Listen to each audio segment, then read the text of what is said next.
ព្រះចិនស្រីក្នុងព្រះសម្ដែងថាសាមគ្គីនាងតបោសុខោការសាមគ្គីភាពជាហេតុនាំមកនូវសេចក្តីសុខ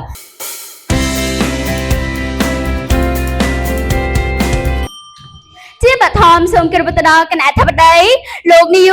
ករងគណៈគ្រប់គ្រងគណៈកម្មការលោកគ្រូអ្នកគ្រូមេតាបៃតាអាណាព្យាបាលសិស្សនិងសិស្សានុសិស្សទាំងអស់គ្នាជាទីគោរពនិងមិត្តភ័ក្តិទាំងអស់គ្នាជាទីរាប់អាននាងខ្ញុំឈ្មោះលុនសលីតាសិស្សរៀននៅថ្នាក់ទី6កនៃសាលារៀនវិសាលភាពសាខាទី4នៃបរិញ្ញាធនដមថ្ងៃនេះនាងខ្ញុំពិតជាមានអារម្មណ៍រីករាយណាស់ដែលបានចូលរួមប្រកួតនិយាយជាសាធារណៈពាក់ផ្ដាច់ព្រាត់ហើយថ្ងៃនេះនាងខ្ញុំបានលើកយកនៅប្រធានបទមួយដែលមានចំណងជើងថាសាមគ្គីជាហេតុនាំមកនូវសេចក្តីសុខនិងការរីកចម្រើនមុននឹងចូលទៅដល់ការបកស្រាយប្រធានបទខ្ញុំសូមលើកយកនៅពាក្យកន្លឹះមកបញ្យល់ជាមុនសិនបើយោងទៅតាមវចនានុក្រមរបស់សម្ដេចព្រះសង្ឃរាជជួនណាតបានឲ្យនិយមន័យទៅលើពាក្យសាមគ្គីមានន័យថាសេចក្តីព្រមព្រៀងសេចក្តីព្រមព្រៀងជាមួយគ្នាដំណើរស្របគ្នា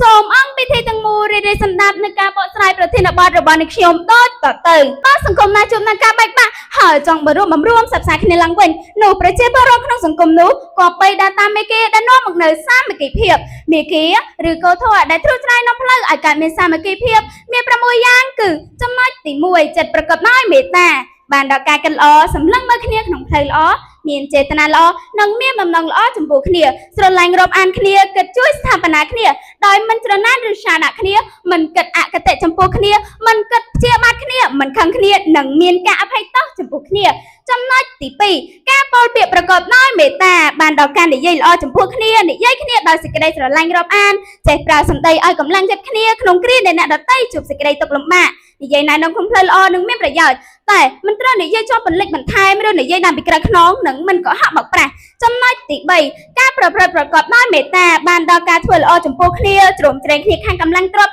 ឬកម្លាំងកាយមានសេចក្តីអន់លំទោនចំពោះគ្នាចេះគោរពគ្នាធ្វើល្អចំពោះគ្នារហូតដោយមិនត្រូវបៀតបៀនគ្នានិងមិនធ្វើបាបគ្នាចំណុចទី4ការចែករំលែកបានដល់ការចែករំលែកភោគផលដល់គ្នាដែលយុត្តិធម៌មានសេចក្តីស្មើភាពអំពើគ្នាជានិច្ចជួយអនុគ្រោះគ្នាដោយគិតតែប្រយោជន៍តខ្លួននិងមិនយកប្រៀបគ្នាចំណុចទី5ការគោរពច្បាប់និងសិទ្ធិសេរីភាពអ្នកដទៃបានដល់ការបដិបត្តិតាមច្បាប់របស់រដ្ឋបទបញ្ជាឬបទវិន័យផ្សេងៗរបស់ស្ថាប័ននិងគោរពសិទ្ធិសេរីភាពរបស់បុគ្គលគ្រប់រូបចំណុចទី6ការបង្រួបបង្រួមទស្សនៈបានដល់ការយកឃើញស្របគ្នាគិតក្នុងគោលដៅដូចគ្នាសម្រួលគំនិតឲ្យត្រូវគ្នាស្វែងរកចំណុចរួមនិងរក្សាទុកចំណុចរបស់គ្នានឹងគ្នាដោយមិនគួរប្រកាន់ខ្ជាប់តែការយកឃើញរបស់ខ្លួនជាធំតែត្រូវចេះស្ដាប់មតិយោបល់របស់អ្នកដទៃសរុបមកក៏ធម៌ទាំង6យ៉ាងនេះអាចបង្កើតឲ្យមានសាមគ្គីភាពសុខសន្តិភាពស្ថិរភាពនិងវឌ្ឍនភាពទាំងពួងនៅក្នុងសង្គមព្រះចិនស្រីក្នុងព្រះសម្ដែងថាសាមគ្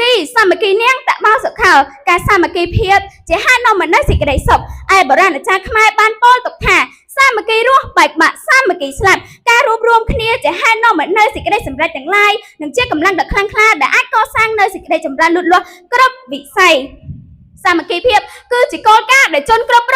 វណ្ណៈក្នុងសង្គមក៏បីឆ្វេងយល់និងយកចិត្តទុកដាក់ហើយសហការគ្នាដើម្បីបាននូវស្ថិរភាពនិងការអភិវឌ្ឍប្រទេសជាតិឥឡូវនេះការបកស្រាយប្រធានបទរបស់នាងខ្ញុំបានឈានដល់ទីបញ្ចប់សូមអរគុណដល់អង្គពិធីទាំងមូលដែលបានសម្ដាប់នៅការបកស្រាយប្រធានបទរបស់នាងខ្ញុំតាំងពីដើមរហូតដល់ចប់សូមអរគុណ